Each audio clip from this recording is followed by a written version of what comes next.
Good afternoon, everybody. This is Mohammed Ibrahim with CARE Minnesota. I want to welcome you all to this afternoon, and I'd like to bring up Michelle Gross and Jonathan McClellan, who joined us here today. If you both want to go ahead and introduce yourselves. Hello, my name is Jonathan McClellan. I'm the president of the Minnesota Justice Coalition. My name is Michelle Gross, and I am president of Communities United Against Police Brutality. How's everybody doing tonight?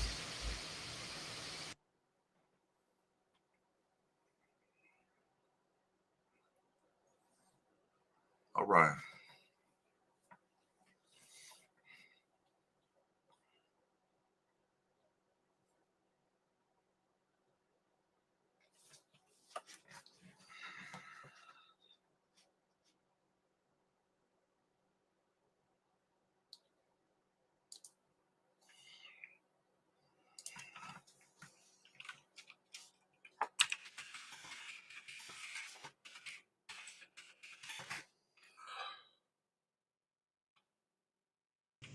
Yep. Can you all hear me now? Awesome. Yeah. So, sorry about that. I think I left myself unmuted. Yeah, just to give you all a preface of the things that we'll be talking about today, we'll be talking about an update about what's been going on in the community with the 3 children that were shot, as well as the 10 other folks that were shot, as well as give an update on what's been going on in the legislature, and then an update on the DOJ investigation into MPD.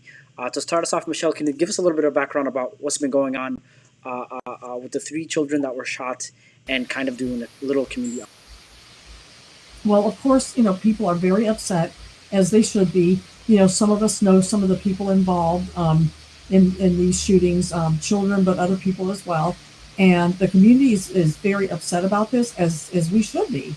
One of the things, though, is that police, and I think people need to really think about this a little bit, police will take advantage of these moments to try to bring themselves more into the community, to reinsert themselves, to try to say, oh, see, we don't have enough money and all of this type of stuff. And this is like a way that they can use to try to up their budgets. And so people really need to keep in mind, people kind of equate more police equals more safety, and it's not necessarily a truthful equation. But more than that, more police does not equal prevention of crime, because police react to crime, not prevent it. And so people have this idea that, oh, let's get a bunch more police. Listen, there's not a way to have enough police to be on every single corner of every single part of the city, 24/7, 365. That is simply not reality. And unless that would be possible, then they can't really prevent crime, because it can't be in all these places at once. And so, what we believe is happening, I've seen it ever since the uprising after George Floyd was killed, is police have been on a blue flu. They're technically not allowed to go on strike legally, but they've been on a blue flu. They've been refusing to respond to calls. I'm working with more than a half dozen families who have experienced someone in their family being murdered that the police refuse to investigate in any meaningful way. There's a whole host of things the police are not doing. They don't show up to anything anymore. Honestly, I just wonder what they're doing. Are they like playing, backgammon at the precinct all day long, or what? I mean, what are these people doing? Because they're certainly not responding to calls. And then they use this as the excuse to demand more resources from the community, when this is a community that's already starved for resources as it is. So I just want people to kind of think about that and what that means. So, and Jonathan, do you have things that you'd like to say about that? I'll just say, first of all, my condolences to the families who lost loved ones, and I would agree with everything that Michelle said, in that you're also seeing Jacob Fry has not come out. He's been hiding for the most part, and the Commissioner of Public Safety. They all have been hiding, and now they're using this as a political tool to make it look like they care about the community, and as the focus of this the policy conversation shifts to what has been happening in our communities.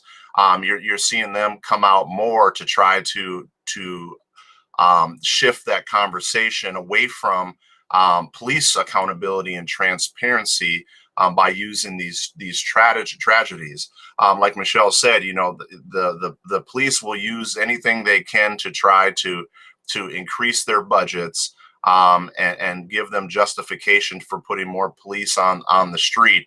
And like Michelle said, keep in mind that putting more cops on the street isn't going to solve the crime, and giving them more money isn't going to solve the crime. And that's that they've been trying to get that $36 million that they are 26 is it 26 or $36 million that they've been trying to get since the summer, and they're going to do anything in their power to try to get that money that was rejected by the legislature over the summer. So I would keep in mind, and be very careful about what they are saying, and about their motives, the political motives of these politicians and their actions, in dealing with these losses that we're having in our community, which are very tragic. So that's all I have to say about that right now. One of the things I want to throw in also, keep in mind that the city paid seven organizations $175,000 each to supposedly, reduce violence and all of this stuff. And the main thing they spent their time on was hanging around our protests, where we are very disciplined. We know how to prevent things from going awry. We have marshals, we have, a well-coordinated leadership in our protests and things like that. So we always know what we're doing at our protests. And they just sent these groups of people to just skirt around the edges of our protests and harass people. And now, these groups got all this money, and they're supposed to be running through the community doing all this anti-violence stuff. I'd like to see where they are, because I sure don't see them anywhere. I live on north side of Minneapolis. I see them nowhere in my neighborhood. I don't see them anywhere. And people are not wrong to be fearful of violent crime. Nobody wants to be shot. Nobody wants to be, brutalized or snatched or, any bad thing, carjacked, any of this stuff, right? And people are right to do that. But you can't conflate safety from those things with cops. They're not the same thing.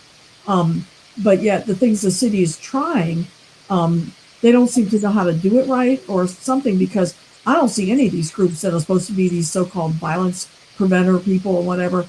I haven't seen one of them drive, walk, nothing in my neighborhood. I've never seen one of these people in my neighborhood. All I've seen them do is hang around and bother people at protests. And I don't understand this whole deal. I truly don't. And that's a hell of a lot of money. Why don't you take that money back and give that to the police if you think it's important to give them money? I don't think it is important to give them money, but if you do, why don't you get rid of these $175,000 each groups and take that money and do something good with it? Because really, I haven't seen them do anything to stop what's going on here. Right, and I'll say, Nancy, I see your comment, Nancy, and I would totally agree with what you said. Because every time that there's a spike in crime, especially gun crime, that's when you traditionally see the police with their hand out saying "gimme, gimme, gimme," and that's when you see and if you look at what time it is, what's going on right now in our communities right now, it's an election year. And who's going to come to the rescue? The police and the mayor, and that's the images, and that's the idea that they're trying to project. So we have to reject that, because when they were in office and we did demand change, they failed the community, and they failed to pass anything substantive when they had the gavel and they could do something, and they still can, but they just reject the idea of police reform. So. Go ahead, Mohammed. Yeah, yeah, and we want to like piggyback off both of what both of you said. We want to send our condolences and our prayers to Jediah Allen, who lost her life on Wednesday morning, as well as our thoughts and prayers are with LaDavion Garrett and Trinity Addison Smith, who both were also shot. We're talking about all of these kids below the age of 10, right, 10 and under. And children really deserve and have a right to be safe as much as anybody else, and we really need to keep a kid safe. But at the same time, it's really important for us to hold police accountable, because it is their job to make sure that these kids are safe, and they're not doing their job, and they're trying to do so by changing the narrative, just so, like you both said, to try to get more money for them. And we've seen this tactics being used, for forever, and especially during the summer as well, when they stop, responding to try to teach the community a lesson, and they're trying to change the narrative from us wanting to rein in the police to them saying that we need to rein in the community, and that is not only a slap in the face to all of us, but at the same time, a lot of these, violence is really on the police's hands, because they're not only delaying their responses to calls, but they're not responding to calls at all as well, right? And all of this really needs to go to an end. And I do agree with, Nancy's point, is that it's the structure, right? And we really need to get rid of the federation, and we really need to go to think about, how we could, have more community facing, policing, so that way we're not having, this problem where police all of a sudden don't respond to calls, and then we can't hold them accountable, right? That is not only a disservice, but really a lot of this violence is also on the hands of MPD. And to just segue a little bit away, from this, we did hear some updates in terms of the investigation, and in terms of in the case of Kimberly Potter, who who murdered Dante Wright. And Jonathan, do you want to go ahead and give us an update in terms of what's going on in the Kim Potter case, and what did we learn in the last couple of days?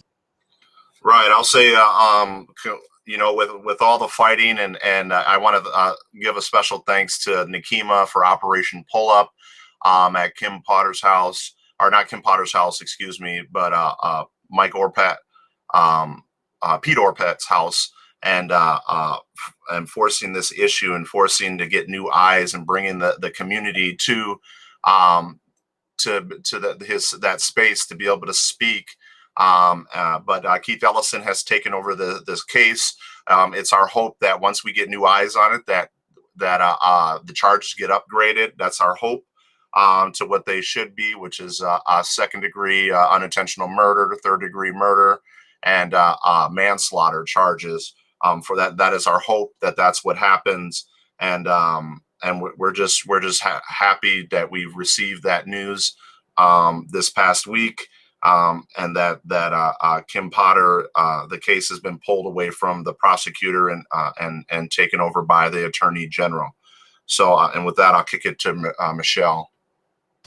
Well, something interesting about that, a little birdie told me, and of course I don't have confirmation, but little birdie told me that it was actually kicked back from Pete Orpet to Mike Freeman, and Michael Freeman didn't want it because he didn't want people to show up at his house again. So he pleaded with Keith Ellison to take it. Which I think pretty wow. Cool. We have no proof of these things, but this is the word in the street. I'll say it that way.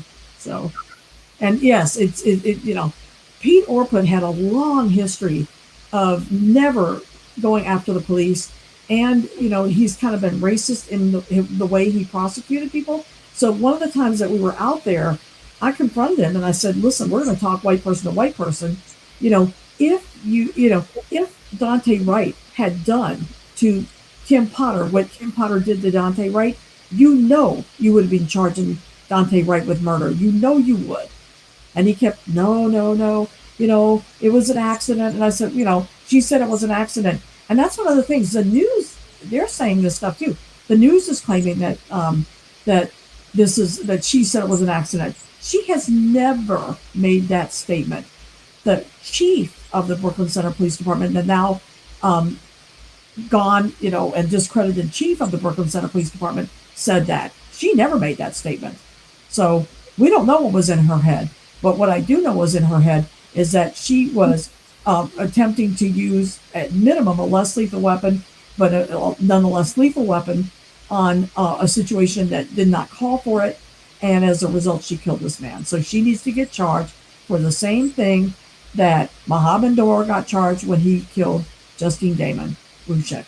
So it's not appropriate to Oh, hey, she's the white lady cop with all this experience, and it was an accident. No, what Muhammad Noor did was maybe an accident also, or at least just jumpy nerves. If it works for him, it works for her. So I'm real glad about it. It's exactly what's needed. Definitely. No, definitely, and I think for us, we are seeing this repeated.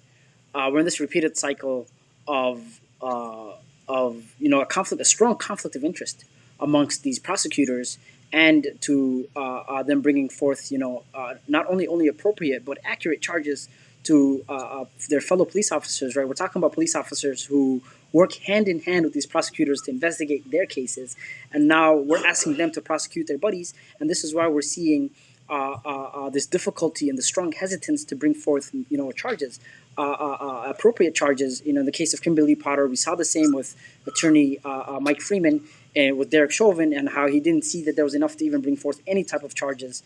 But at the same time, what we are learning is that when doing nothing in the face of public evidence is more burdensome than bringing warranted murder charges, they decide to hand over these cases to Attorney General Keith Ellison and so on and so forth. So this is another push for us to ask for an independent prosecutory body outside of these state offices, because they do have these strong relationships, whether they don't believe in Black lives, or whether they refuse to bring appropriate charges to hold police officers accountable. We want nothing to do with them, and we want these cases and these charging decisions taken out of these county prosecutors. And we're seeing this cycle over and over again, and we hope that we get we see some accurate charges being brought forth by Keith Ellison. And everybody wants to talk about the nitty gritty of the law and so on and so forth. But again, our eyes do not lie to us the same way they didn't lie to us when we saw George Floyd get killed and lynched in 9 minutes and 29 seconds. The same way our eyes did not lie to us when we were watching Dante Wright lose his life just like that, right? From a training officer who's been on the force for 26 plus years, So and to quickly transition, I just want to say, I want to say one more thing about that before we transition to the next topic. I want to say that this proves why we need an independent investigatory and prosecutors body. If we've had, here it is that we have two high profile cases that were taken away from these prosecutors, and this, I mean, this proves that they are not up to the job, that they cannot do the job. And I think that, and it's not just here in the state of Minnesota, this is around the country. We just recently I had a case where the prosecutor came out and said that he's not charging the case when they shot a man in the head, because he said that it didn't matter if the car was going sideways, frontwards, backwards, and they sat over here and killed him. And that wasn't legally accurate, and he took a lot of criticism for that in the media. However, I want to just touch on that, and then I also wanted to thank the people who put the boots on the ground as well and showed up to the protests at Pete Orpit's house, who helped bring the reality that we currently have with that case to fruition. So I wanted to make sure that we thank the people, and this is why it's important that we think of new pragmatic solutions and different ways that we can voice our opinions and our concerns and our grievances, and bring these to these people where they're at and where they work from. So hats off to the people who put the boots on the ground, and everybody who was calling in and doing everything they could to try to pull this case away from Pete and get it into the hands of the Attorney General where it should be. And if I can add just real quick too, sorry, Mohammed, I don't want to step on you. Oh, I was going to ask you real quick, Michelle, does protesting work? Oh, there's no question it works. And that's what I was going to add, is that it's clear as a bell. Every single victory we've had in any of these cases, in the case where Muhammad Noor killed Justine Damon, protests are what brought those charges. In the case of course, Derek Chauvin, think about this. They were prepared. Mike Freeman even said that he didn't see anything in that video that would have allowed him to bring charges against the four officers. Derek Chauvin, or the other three. And he even said this. And he didn't arrest these guys. These guys all walked around for a week before, well, 5 days in Chauvin's case and 8 days in the other officers' cases. In fact, he didn't just walk around. He went down to Florida. They had to scrape him back from Florida to arrest him.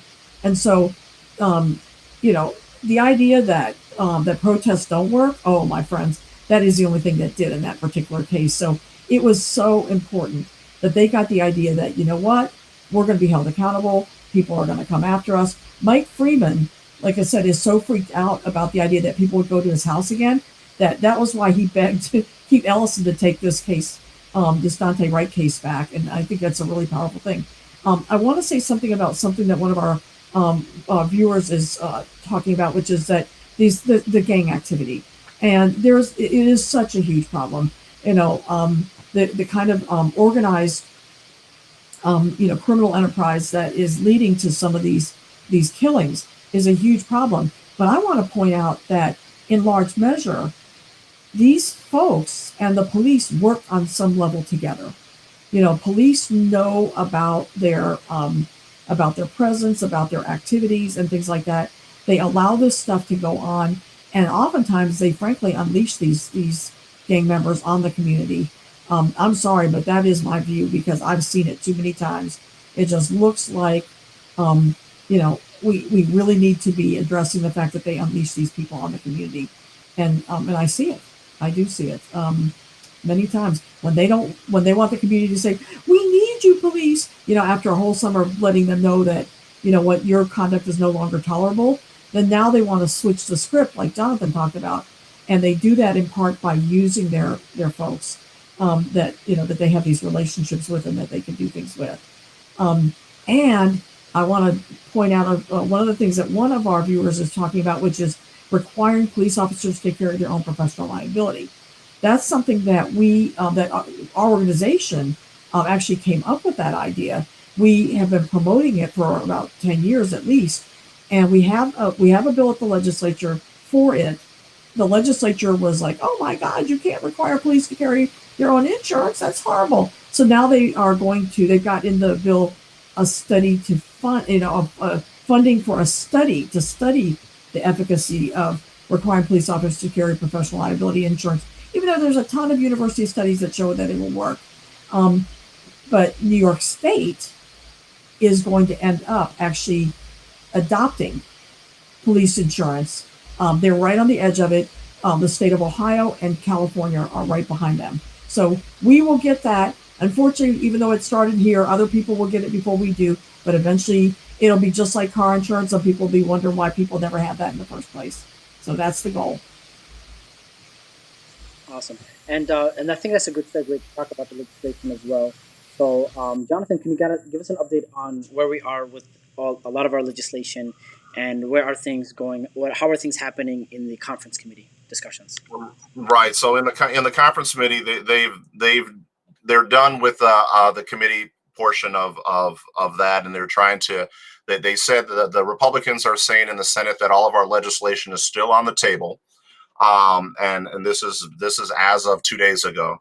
All the legislation is still on the table with the exception of qualified immunity. And they said that the qualified immunity is a non-starter with those negotiations. And then also we've been working to try to change policy within the post board. Courtesy of Michelle. Michelle has done a lot of background stuff on this and trying to change these policies within the post board.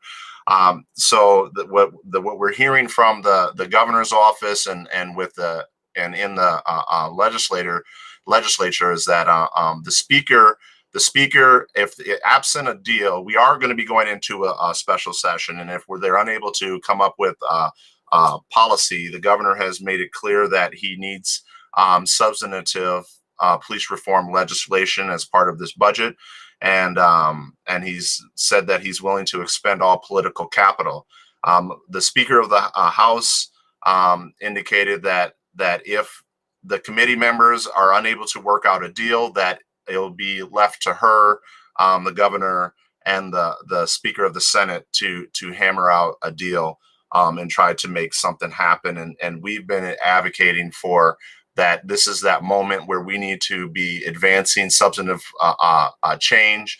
And we also have been informing them that there's a difference between police accountability legislation and police transparency legislation, because typically what we see is that they like to lump it all together and call it police reform legislation.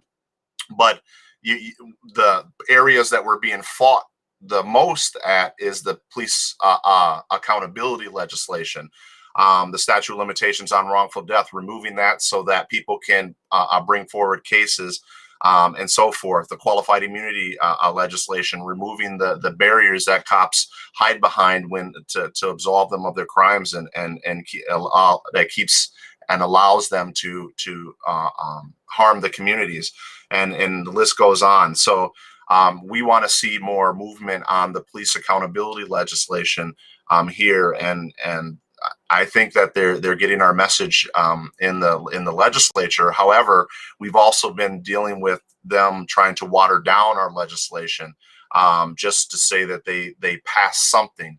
And we're telling them that if they have to water down our legislation, we don't want nothing. We don't want it to pass because it's not going to do no good anyways. And that way, when they come to you and knock on your door to get your vote, they can say that they did something when really they haven't done anything.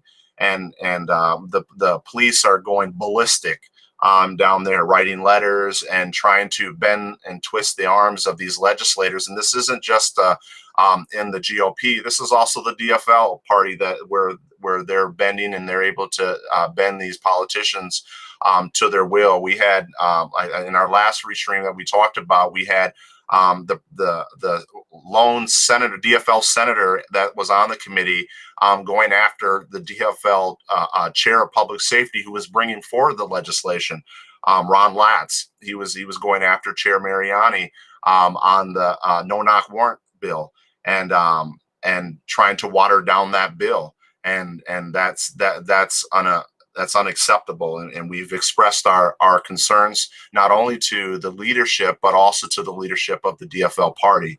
And we told them that that's unacceptable. And it's important that they be reminded of the values of the party. So we're getting at it. We're getting it from all sides. We're fighting it from every which way. And we're still here, and we need to do more. And the legislators need to break. They need to break their stalemate that they're having, and the Senate needs to do their job, because frankly they're not. And yeah, that's what I have to say about that. You're nice, but I'm going to be a little bit, and I'm sorry, I think I'm having some audio issues, but I'm going to try to address them. But you're nicer than I am. I'm going to drag these guys a little bit. We've got the DFL has the executive branch, the governor's office. They've got the House, and they have members in the Senate, but the Senate is Republican controlled. But even though they've got two legs of the three-legged stool, they let the senators drive the train, and it's because they refuse to use power plays. When we had calls this week with the chair of the Public Safety Committee, Mariani. And we also had a call with Melissa Hortman, the Speaker of the House. And I kept asking them, what's your power play? Because they were saying, well, we have to pass a budget. We just have to. We can't hold the budget hostage for this stuff. And Chair Mariani even had the nerve to say to me, the job of the House and the job of the legislature is to pass a budget. No, the job of the legislature is to attend to the welfare and benefit of the people. And passing a budget is a way to do that, but so is passing legislation. So I got mad at this guy, because it's like, this kind of, foolishness, like your whole job is to pass a budget with or without police reform. No, absolutely not. That is not correct. We cannot continue to let people keep on dying because you don't want to, use your political capital. And I was really mad about that. And I kept saying things like that. And I kept saying, what's your power play? The cops want a raise. And there's a bill, the Senate is actually, oh goodness, my battery's running low, you guys. Sorry about that. I'll fix that problem shortly. But the Senate wants to give the cops a raise. But here's a news flash for you. You want to give them a raise? They got to give us something in return. I'm not trying to mess with their raises. I don't care how much money cops make or whatever. I think they take too many resources out of the community. That's not my issue. I'm not trying to take your money away from them. What I want to do is say this. If you want a raise, you got to give up something. And what you're going to give up is your constant control of the community and your constant refusal to be accountable to the community. You've got to be willing to be accountable to the community if you want that raise. And so if I was sitting in those seats, that would be exactly what I would tell these people. And, I would be like, hey, you want a raise? Let's talk, but you don't get to run this show. You don't. And that's really pretty much where I'm at. Yeah, I have one more thing to say. Just to let the viewers know how dirty these politicians are. Tashira Garraway, the president of Family Supporting Families Against Police Violence, has been requesting a meeting with Warren Limmer. He is the chair of the Judiciary Committee for the Senate. She's been seeking a meeting with him and the families since last year, and nothing's happened. So one of our meetings with the Speaker of the House, she indicated that she would try to set up a meeting with Warren Limmer, and so when we had this meeting a couple days ago, we asked about that meeting, and she said that his question was, "Did they protest my house?" And that was the condition of whether or not he would meet with these families.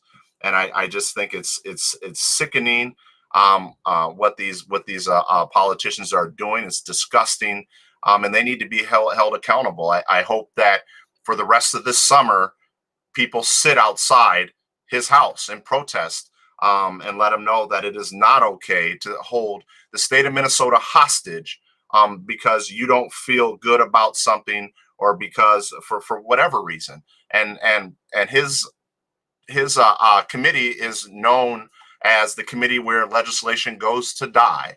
And if you ask anybody in the political world, any legislature, they'll tell you the exact same thing. So we need to rein him in. We need to rein that seat in and let our grievances be aired. And it is my hope that Operation Pull Up is in full effect this summer, and we're outside of his house protesting. So, and I want to just add that it's not too late for people to still take action. So we've been having you folks, we've published a link on the Minnesota Coalition website where you can just simply click, and by entering your information, you can send a note to all 10 members of that conference committee to urge them to pass the budget with our bills in it. And so I would ask you to keep on taking that action. The legislature has until May 28th, so not very long. We're talking about 6 more days now, May 28th, to finalize this. Otherwise, it's going to be taken over by House and Senate leadership. But what we've got to do right now is keep on telling them that we demand that they pass this legislation with our bills in it, that you're not going to just give everybody more money and this and that and the other thing. You've got to pass this legislation with our bills in it, because, that money's one thing, but saving lives is a whole different matter. And we really need those, these bills to save people's lives. This is very important. So please, please, please take these actions, y'all. This is a simple thing. Just go to Minnesota Coalition. You'll see the link right there on the front page. Scroll down a little bit, click it, you're good to go. And it won't take you more than a minute and a half to do it. So honestly, take that action, please. And tell these clowns in the legislature that, we're sick of being this community is the center of an international movement demanding police accountability. And we can't get anything across the finish line in our state. You got to be freaking kidding me. So I know Jonathan wants to talk about some things that happened in Bloomington. I also want to mention something that happened in Brooklyn Center that's good news. Every once in a while we got to talk about some good news. So, good things that happen. But take it away, Jonathan. Yeah. Yep, go ahead. Yeah. Okay. Yep. So I just wanted to. I'll be brief about this, but last week the city mayor signed a proclamation that allowed for the thin blue line flag to be flown over City Hall, and this was without consultation of anybody in the community, and and um, and it was brought forward by the police chief of the city of Bloomington. And so I don't know if anybody heard about what was going on here in Bloomington, but the flag is in my opinion, and many others, the new Confederate flag. And it doesn't represent what they say it does, because it was conceived to sit over here and be in opposition to black and brown bodies, and protests for justice. So the mayor tried to liken the flag to the he specifically said that the flag, when the rainbow flag for gay rights was used, there was controversy in that, just like there's controversy in this, and tried to liken and relate the two as if they can be related. They were both conceived. One speaks of love and peace. The other one speaks of brutality against our people, and we're not tolerating that. So we responded very forcefully with that, and we'll continue to respond in Bloomington, because what's happening now is that these police are feeling comfortable that they can start flying their flag in the face of everything that's going on, because they think that they're getting wins all over the place, and we need to push back on that, and we need to let them know that it is not okay. It is not okay to sit over here and do that. It is not okay to fight against change. It's not okay to fight against substantive change. It's important that our police departments evolve, and that we're doing our part. So I just wanted to put that out there in the space, and let people know what was happening there. I'm glad you Awesome. did. Oh, sorry. Go ahead. And no, and I think it's we really got to start looking into for a lot of these police departments and municipal buildings, and we got to look at the flag codes to see if they can even fly a flag that is not endorsed by, or like that's an official flag of the United States or a state flag or things of that nature. But for them to be flying these there's tertiary flags, might be something that I'm interested to looking into. And we can maybe transition to a little bit some more good news. If Michelle, if you want to update us on what happened in Brooklyn Center. Right. But before I do, I actually do want to speak a little bit to that Bloomington thing, because the same time that they put that flag up, the next day, the city and the police department sent out an invitation to people in the community to join some kind of a community listening event for the police, and then you've got this terrorist flag, which I believe it is a terrorist flag. I call it that, hanging over this building, and anyway, by the way, what the hell is a blue light? A Smurf? What is that, right? It's a terrorist flag. It's meant to make a specific message, right? And it's and then you're going to call for a listening session and a community, confab with the community, within the police and whatever. Are you out of your minds? People should refuse to have any interactions with the police until they take that ridiculous terrorist flag down, period. And that ought to be what it is. So I just wanted to throw that in, because I was flabbergasted when I saw that they put that meeting notice up. You're kidding, right? But on the good side, let's talk something positive here. This is fantastic in my mind. A number of us, including the three people sitting on this event right now, were involved in a kind of a little situation on the down low with the Brooklyn Center mayor, Mike Elliott, who is a very forward-thinking person, really excellent mayor, forward-thinking, thinking about what his community actually needs. And we were involved in an effort with him to rewrite public safety for Brooklyn Center, essentially. What we did basically was put together a resolution that would create a public safety department under which the fire, the police department, ambulance services, 911 would be all part of this whole thing. And this is really unique because right now Brooklyn Center uses the Hennepin County 911 system. But what they wanted to do is they wanted to create a whole separate unit of alternative responders to police. So, alternate responders, like they would have a special mental health crisis unit. There would be a social services unit for homelessness and other social service needs where people need to be connected to resources. And they would have a special non armed traffic unit that would address non moving violations and some low level moving violations. And then they're also prohibiting police from pulling people over for a whole host of low level violations like equipment violations, where the equipment is, where it's something that could just be dealt with later. They could just send people a notice in the mail that you need to get your headlight fixed or whatever, right? So they're doing this with the idea that the the community can come up with public safety in a much better way, and they're like I said, they're creating their own 911 so that they can in fact make sure that things are routed to the more appropriate responders, and they're also creating for the first time a civilian review authority. So I'm really excited. We helped them write this, and then he pitched it to the city council and the community, and there were several community meetings that people were involved in. And then in the end, they voted in favor of adopting this resolution last Saturday. Yay! So this is stuff to celebrate, you guys, because they are creating a model unlike anything else in the state of Minnesota. And it should be a model that is going to be taken up by people all over the state. This is so exciting to me. I'm very excited that Mayor Mike has, come forward to do this. And so, and people were even signing up to be part of the implementation committee last week. CUAPB and our other coalition partners on this, and in this restream right now, have all committed to being part of that implementation. I could not be more excited. What do you all think?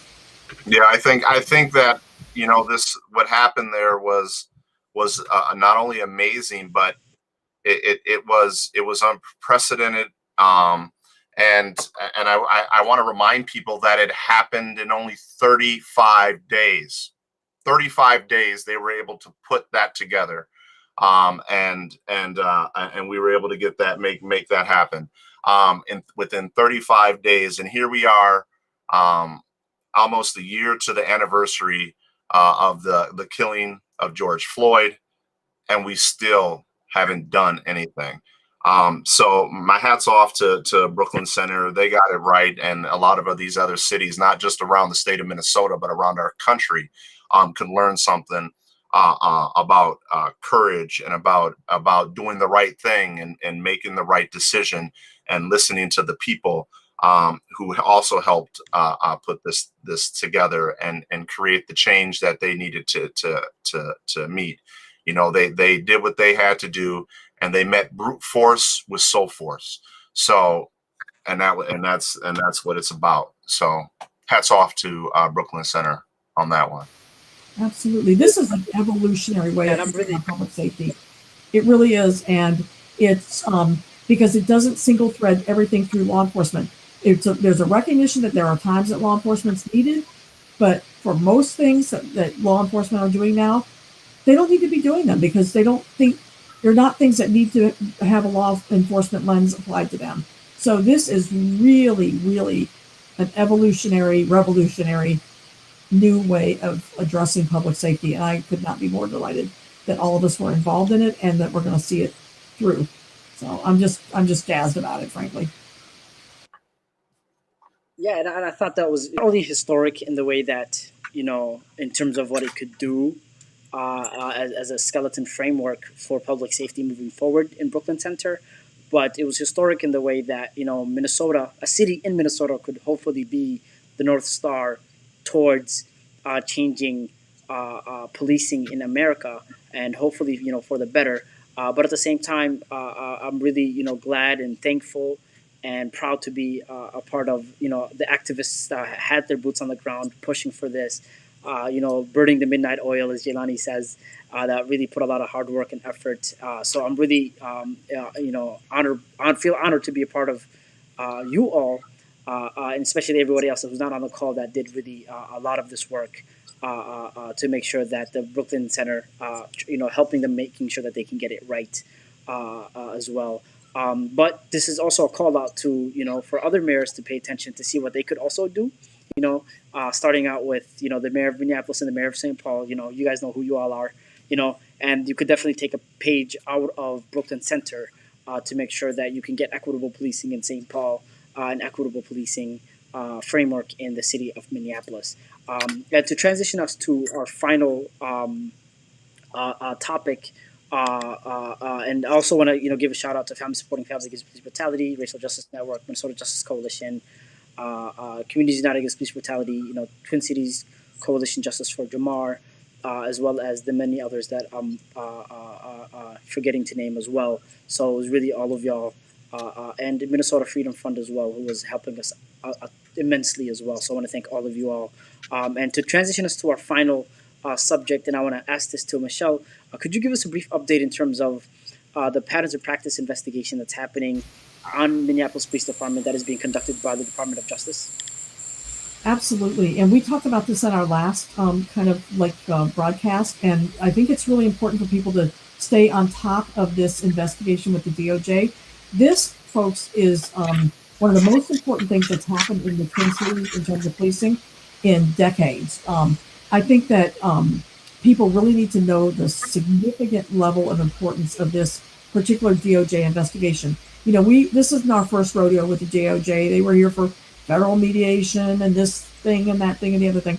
And those were just all kind of fake activities by the community relations section of the DOJ. This is not the community relations section. This is the investigation section of the DOJ. And that's why it's much more real. And what is going to come out of their investigation is a consent decree with the city that's going to force the city to make certain changes. And that's going to be very, very important.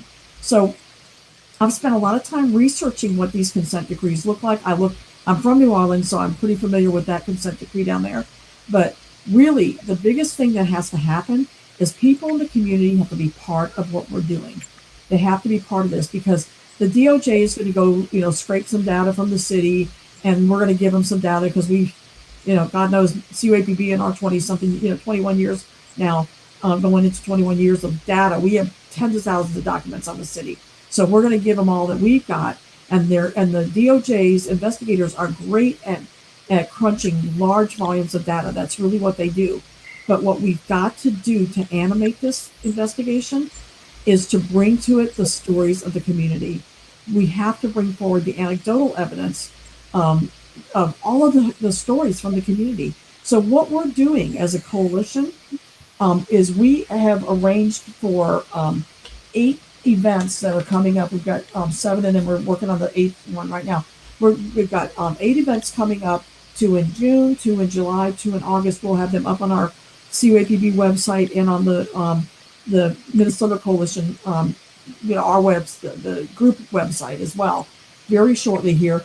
These are going to be in parks where you can socially distance and feel comfortable. However you're feeling about the pandemic right now, we'll have these in parks where we're outside. We're going to give everybody, we're going to talk about the DOJ investigation, Department of Justice, what all of this means, what this investigation means, what the outcome can be. And we're going to ask people, if you were part of a consent decree, if you were going to help design that decree, what would you want in it? And we're going to collect those thousands of ideas, great ideas that people have, and put them together. Because here's the deal. If we don't do this, what we know is that the city will operate in the dark with the DOJ, and we're going to come out with some little consent decree that's not going to be worth much, and it's not going to change much, because they like it that way. And they like their stuff that they do in the back room behind closed doors. We're not trying to have that. We need the community to be part of this process from day one and from the beginning and all the way through to the end. And so, we've got to collect people's stories. We've got to get people engaged. If we have to go to court, we'll force our way into this agreement through the court system, which people in New Orleans and in other places have had to do. We're going to make sure, but we're going to start by collecting that information that can contribute in powerful ways to this investigation. And one of the things that I do know is some of the families that I've referred the DOJ to already, they've already called them in the last week to start those investigations. We're asking them to be involved in investigating the treatment of homeless people. We're asking them to investigate the poor quality of investigations that the Minneapolis police does when people of color are murdered.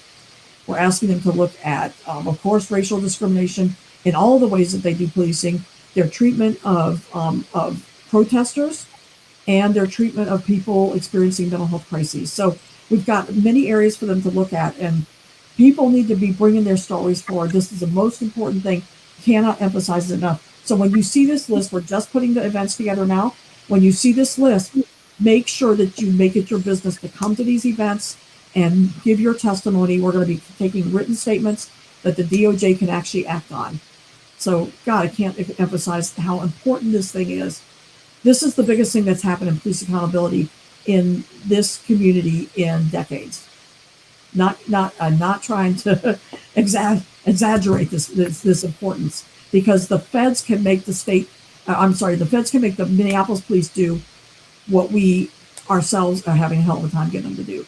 The feds can make them do it, but we have to be at the table and we have to say what we want to have come out of this process, you guys. No joke. So I mean, I know I'm doing a lot of talking. I want to shut up and let everybody else talk a bit about this whole thing. Right. I think that you've said almost everything that needed to be said about that. I would encourage individuals out there who are paying attention, who know other individuals and have a story to tell, to take advantage of these opportunities, because there's a paid force out there that is designed to try to disrupt this right now. That is paid by the city. One thing that the DOJ is good at is they're able to look in places that we can't and that we haven't been able to look. And so this is an opportunity for those skeletons to be found. And it is our hope that people come out and it's not just even this investigation is in Minneapolis, but I also want to encourage people in St. Paul to come out as well, because we're also trying to get this investigation, a patterns and practices investigation, in St. Paul as well. And we've had multiple talks with the Department of Justice on getting this investigation in St. Paul. And if you see any smoke over the police stations or anything like that, because it's probably them trying to burn documents and get rid of the evidence. So we are working on getting these investigations over into St. Paul. And the Justice Department assured us that they will follow the evidence where it leads them, and they're not bound by geographical borders. So I want people to think about that and keep your ears open. And we're here. We're fighting it on every level, every angle that we possibly can. And we want to encourage our community to come forward and do their part, share your story, and let them know where they need to look. So Awesome. I really want to follow up on that to say that, this work, this investigation would be nothing without community input, and we want to make sure that we get accurate community input, and making sure that everybody who is able to participate, to share their stories, to come out and share it, and hopefully that from there, like Jonathan just mentioned, is that this investigation can be pushed towards the St. Paul Police Department, because the St. Paul Police Department is the deadliest police department in the state of Minnesota. We need this. We need that police department to be investigated, as well as other police departments across the state of Minnesota. And hopefully, with this push, that we get a lot of the cases to be reopened as they continue to investigate MPD's involvement as well. Hopefully, we can get a lot of cases opened down, if not all cases opened up as well. So I think Michelle dropped off. Before we wrap up, we want to kind of gather or get your final thoughts, Jonathan, before we wrap up. I just want to say that here we are 1 year later, and the legislature has failed to act. Congress has failed to act. And we're in the middle of a big election year. Redistricting is happening, and there's going to be a lot of new seats. There's going to be a lot of elections coming about, and I would encourage people to challenge what the elected leaders say show up, door knock, lid drop, phone bank, do everything that you got to do. And I just want to take this opportunity to thank our partners, who are working with us, in this fight. I don't think a lot of people know of the collective of organizations that are out here doing the work. But I want to thank CARE Minnesota, Communities United Against Police Brutality, Families Supporting Families Against Police Violence, Twin Cities Coalition Justice for Jamar, the Racial Justice Network, the Minnesota Justice Coalition, and the Disability Justice Network, and Eliza Darius, who has been instrumental in a lot of the stuff that was happened in Brooklyn Center as well. So I wanted just to make sure that people know who the who is behind a lot of the stuff that we talk about, and I want to make sure that we're recognized and they're recognized, and for this work, and that people know where these initiatives and agendas are coming from. So, and if you want to say anything about that, Mohammed, go ahead. Yeah, no, and I think we've seen, like Jonathan mentioned, there's been a whirlwind of a year in the last 14 to 16 months, as we are approaching the anniversary of George Floyd.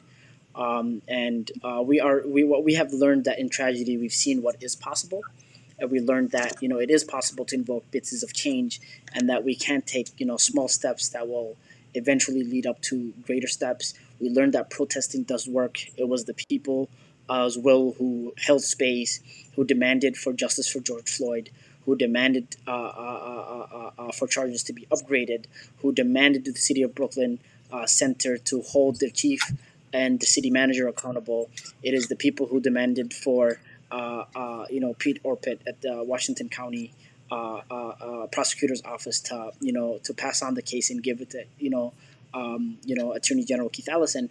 But we also need the people to continue to demand that we don't let this be a broken record where we see where we don't see meaningful legislation being passed at the legislature. We need to hold our elected officials accountable, and also if they do not live up to their expectations, and if we can end up with broken promises again, we need to mobilize, and we need to make sure that we get people in office that represent us, that care about Black lives, that care about holding police accountable, and that make sure that we can create a more equitable Minnesota.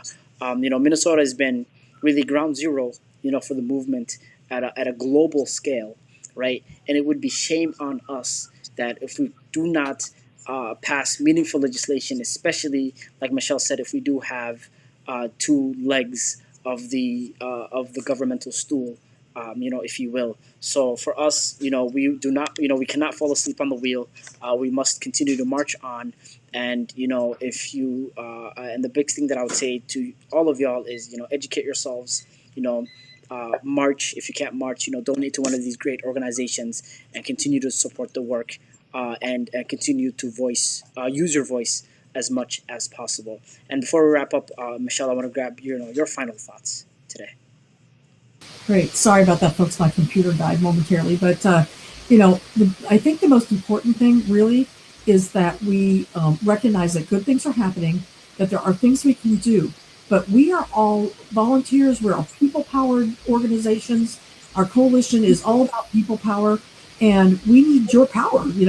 We can't be people power without lots and lots of people. So, get involved. When we ask you to take an action like contact the legislature, please do it, because these are things that they might seem like little things, but when you have 100,000 people bugging the legislature, they get kind of upset about that. And then they start thinking, hey, y'all, we need to maybe do some stuff here. So these things work. Protests work. Pressure to the legislature work. Showing up at these people's doorsteps works, like with Pete Orpett. All of these things work, but it's all about people power. So thank you so much for everything that you all are doing and supporting and making sure this happens. Get out there, be in the streets when you can, be on your computer and phone and whatnot. if you can't, or in addition to, and just be part of the solution, because we do have good things coming up, good things that are happening in the community, and we can get there. We really, really, really, really can. Um, you know, so I saw somebody said you've done a great job making it. They said sleazy to contact, but I know they meant easy to contact these things. So yeah, and some of them are pretty sleazy. I'll give you that. But yeah, reach out and do this work, you guys, because we need all of us to do this. The people that are on this tonight and the rest of our coalition partners cannot do this by ourselves. We need everybody to be part of it. But honestly, good things are coming. Good things are coming if we just keep working together.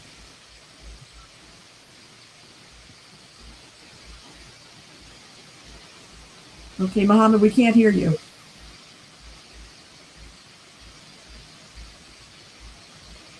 Still can't hear you. Oh, There you go. there you. Okay. Well, thank you so much, everybody, for spending your late or your evening with us tonight. Please support the movement. Go to mncoalition.org or donate to any of the wonderful organizations that have been boots on the ground, and we'll continue to give you all updates as things kind of transpire. So, thank you so much. That's right. All right. And thank you, everybody, for all that you do. Thank you for everything that you're doing. And keep at it, because we are going to win. We can win.